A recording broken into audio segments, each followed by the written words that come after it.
piedra azul, talismán azul, ¿cierto?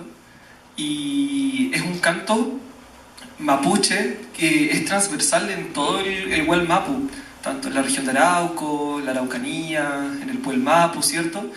Y finalmente se lo cantan para invocar a este espíritu, para obtener la victoria, los guerreros, los jugadores.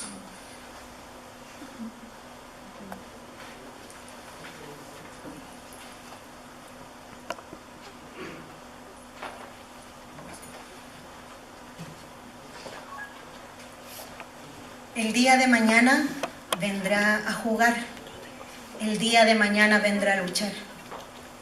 Bonito mar, tú lo estás trayendo. Gulle chantunga,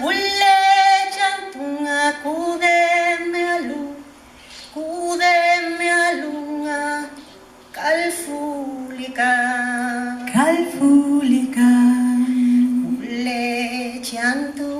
Gulle chantunga, weicha payalu, calfulika.